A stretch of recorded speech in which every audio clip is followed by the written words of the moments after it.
It's no secret that women are investing more today than ever before and starting companies more today than ever before. But the question is are they better than their male counterparts? In this video, we're going to go over why women make better investors. I'm Veena Jetti, and let's dive right in.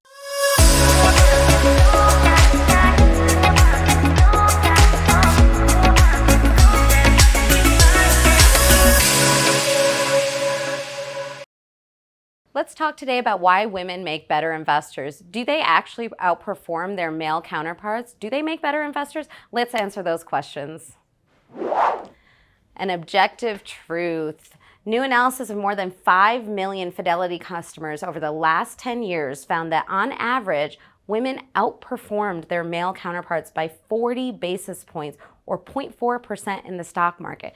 That means that if more women took the initiative and had the confidence to invest, they probably would do better than they even think they will, especially as evidenced by this study of 5 million people. That's a lot of accounts to be reviewing. So this is a large sample size for us to look at that data and see such a big difference between men and women investing. So women that have not gotten into this space yet or haven't had the confidence really should, because they do better than they even think they will.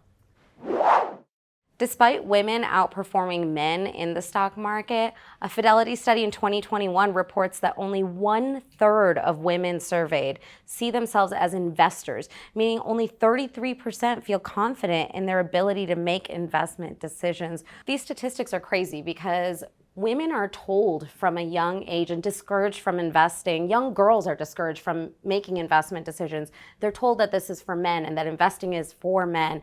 And it's simply not true. And we see that as evidenced by the numbers, because when we look at what the results of those 1/3 of women actually produce, it's higher than their male counterparts. So clearly investing is for everybody, not just for men, not just for women, it's for everybody. But we need to be really conscious about encouraging women and young girls to take an interest in personal finance, because it's the best way to build financial security, not just for you, but also for your family as well. And that's important to us as women.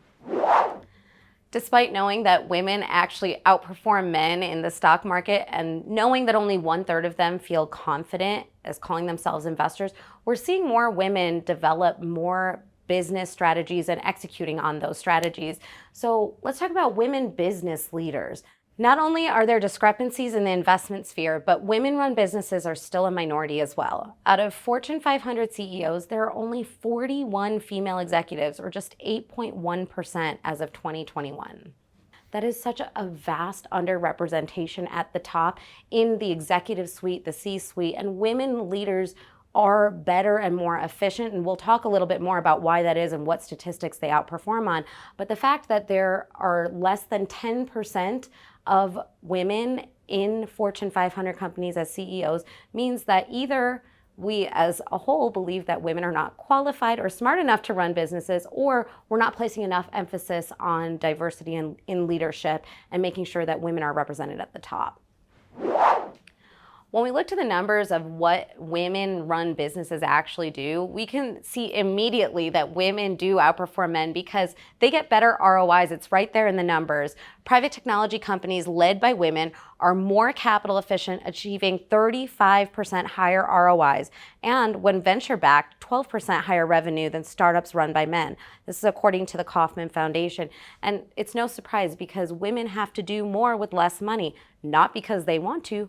They just don't get funding as often. They don't get taken as seriously. They don't get to be in these meetings and in these spaces where they can get backed by investors. So they have to do more with less money. And it's clear that by their ROI success, they're able to do more and really get that return for their investors. So women-led companies should be a focus, and we should see more and more companies funded that are supported and led by women.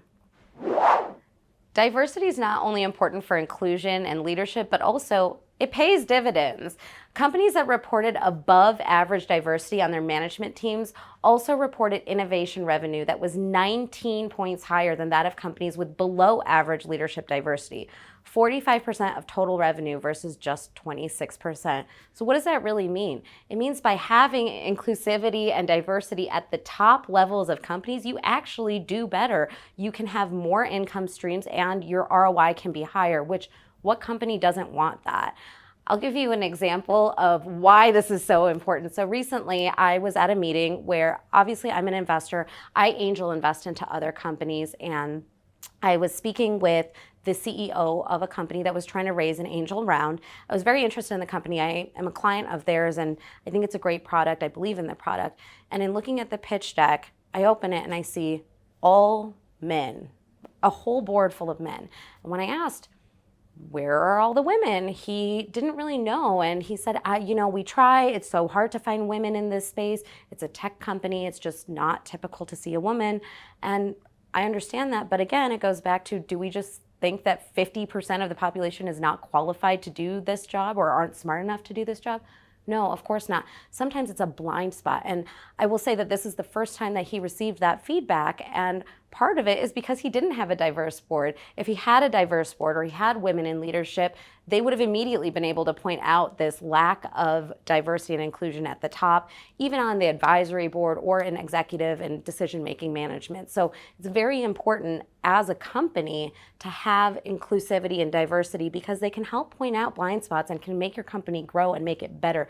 In our company, we believe that diversity is a strength, not a weakness. One of the other benefits of having women-led companies is women create better work environments. A new survey reveals that women-led organizations are also more likely to have engaged, inspired, and satisfied employees than male-led firms. This is because they're more purpose-driven, more likely to have access to childcare, and are more likely to offer equal pay. I watched this video the other day, which I thought was really funny because it was this guy talking, and he's like, okay, listen, the reason that women make 70 cents on the dollar compared to men is because they choose lower paying jobs. Men choose jobs like doctor, engineer, and women choose women doctor or female engineer. And so it's absolutely true. Even if we look within the same job sectors, women are underpaid, but when you have women in leadership, that's much less likely to happen. Also, having childcare policies that are actually helpful to those of us that have kids and work really can make a difference to work productivity. So, for example, I have twin almost 3-year-olds, and I have a lot of help. I can't do it all by myself. And our company really values family time and making sure that you can take care of what you need to at home, because what we found is by supporting the women in our workspace in this way, and parents in our workspace this way, not just women, what we found is that we actually get better productivity and we get better engagement, and our employees are happier at work, which is what we want. We want to minimize turnover because it's expensive for the company to have turnover. So women make better work environments for many reasons, but these are just a couple. So there's good news. 71% of women are now investing outside of retirement. That's up from 44% in 2018. That's a huge jump. And I think a big part of it is having access to this type of content and being able to Google for information that you need, but also seeing more women in this space, people that look like us and think like us and talk like us.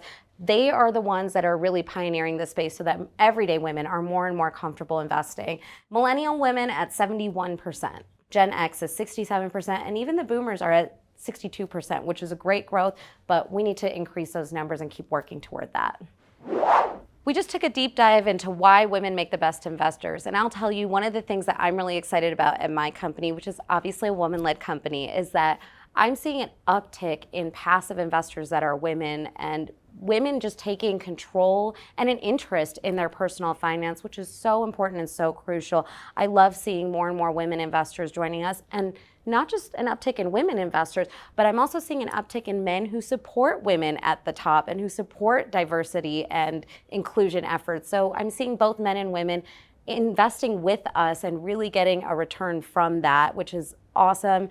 And I hope that more and more investors take an initiative to make sure that women are included in these conversations. If you like this content, click the link below. Thanks so much for joining me in this video. Obviously, learning about women in the workplace and why women make better investors is a really passionate subject that's near and dear to my heart. If you like this video, subscribe, ring the bell, and watch my next video.